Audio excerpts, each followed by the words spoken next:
ايه ده بقى؟ ايه الاكل ده بقى؟ هي دي الاكله اللي مفيش بعدها كلام، تريح البال وتنعنش المزاج. ادخلي شوفي الفيديو، وان شاء الله لو عجبك ما تنسينيش في لايك واشتراك، تعملي شير عشان الفيديو يوصل لاكبر عدد ممكن. ولو عايزه كمان طريقه الطماطم المخلله دي هتلاقيها في الدايره البيضاء اللي بتظهر فوق.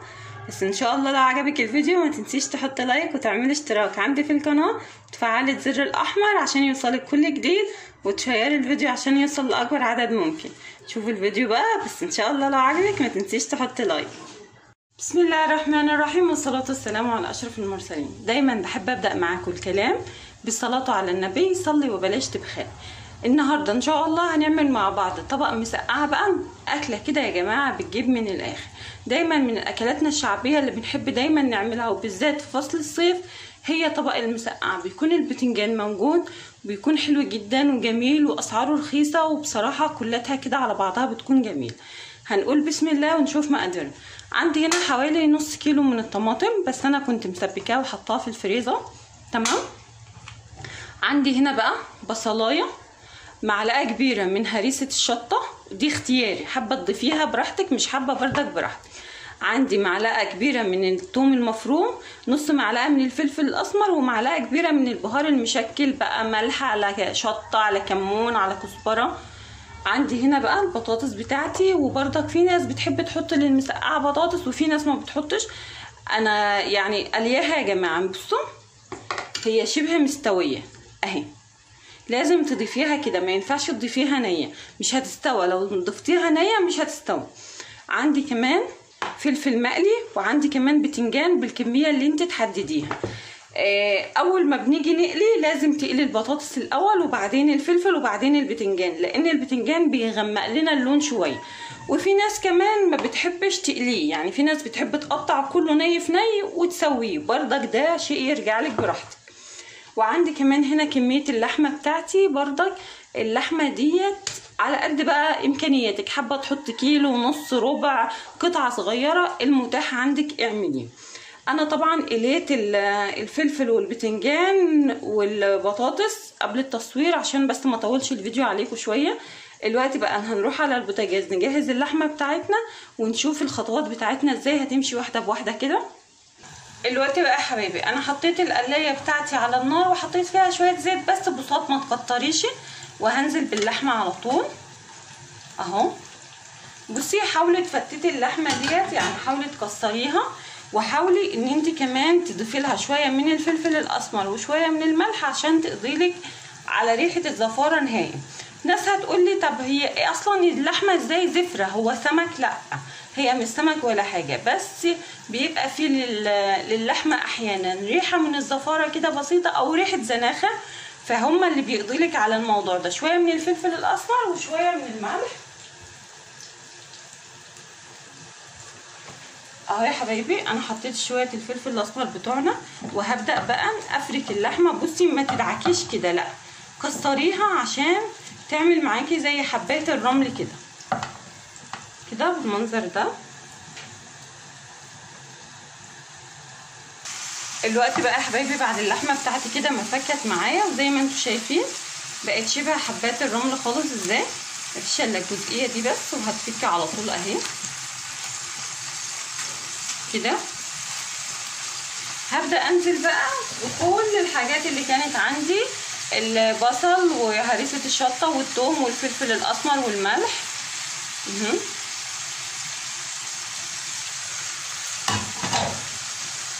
وهنقلبها بقى. انتوا عارفين في ناس مش بتحب تحط هريسة الشطة يا جماعة، هي اختياري، بس هريسة الشطة دايما مع الاكلات الشعبية بصراحة بتديلها طعم مختلف خالص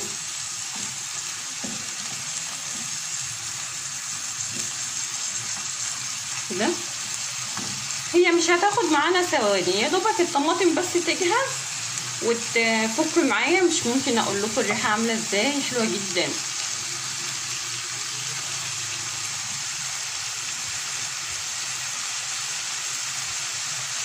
دلوقتي بقى هضيف الطماطم بتاعتي واسيبها كده لغايه ما تفك، مش هضيف لها ميه ولا اي حاجه خالص، وهسيبها ايه بس معايا كده شويه تفك كده بقى وتكون اتسبكت وبقت تمام، نروح نجهز الايه الطبق بتاعنا. مش هتاخد 5 دقايق بالكتير ويمكن اقل اهو. الوقت بقى حبايبي بعد التعصيجه بتاعتنا ما خلاص بقت جاهزه، نبدا بقى نجهز طبقنا. تمام، عندي هنا الصينيه بتاعتي سواء بايركس ألمونيا اي حاجه متاحه عندك استعمليها اهو. وهبدا كده بسم الله ارصها كده يا جماعه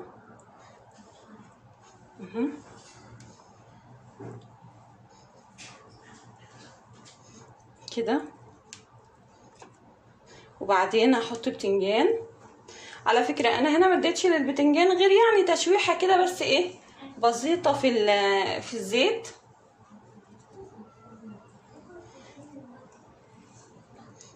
وزي ما قلت لك لو بتحبي تعمليها نيه بردك مفيش اي مشكله. وهحط كده واحده فلفل، وهبدا احط بقى طبقه كده من اللحمه المفرومه بسم الله اهو.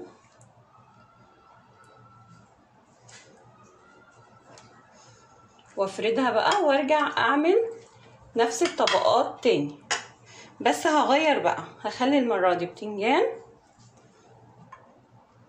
كده، وبعدين اعمل الايه البطاطس. يعني من الاكلات المشهوره في مصر هي المسقعه يا جماعه، حاجه كده والله بتبقى فظيعه. يا سلام بقى شويه باميه. عارفين الاحلى والاحلى كمان لو باتت، يا سلام لما تعملي الاكله دي بالذات على بيات بيبقى لها طعم فوق الوصف، زي الباميه بالظبط. الباميه كمان لما بتبات بتبقى حلوه جدا يا جماعه اهو. بعدين هحط شويه من البطاطس كده، شويه عيش بقى، وممكن مثلا تعملي جنبها شويه طماطم مخلله وخلاص. وبردك واحده فلفل كده في النص، وارجع احط طبقه من اللحمه المفرومه اهو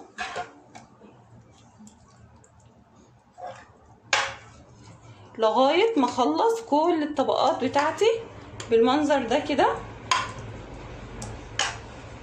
مره بطاطس مره بتنجان، غيري كده حلوه قوي يا جماعه. اسمعوا نصيحتي كده وجربوا الاكله دي ان انت تعمليها وتبيتيها وتاكليها تاني يوم، يا سلام عليه. واكيد كل اللي بيجرب الاكله دي ويتبقى منه شويه عارف انا بقول ايه اهو. وارص بردك البتنجان كده بالمنظر ده لغايه بقى ما اخلص الطبقات بتاعتي كلها طبعا انا بستعمل ايديا، بس انا الحمد لله غسلها وايديا زي الفل الحمد لله. عشان الجماعه اللي بيزعلوا ويقولوا مفيش جوانتي ليه، مش شرط يا جماعه ان انا اكون بشتغل في البيت واكون لابسه جوانتي، دي يعني مش حاجه اساسيه اهو. رصي الطبق بتاعك بقى زي ما تحبي. انا حبيت بصراحه اخلي الفلفل على الوش، طبعا في مادة دهون كتيرة، فحاولي على قد ما تقدري ما تخليش اللحمة يتحط لها زيت كتير.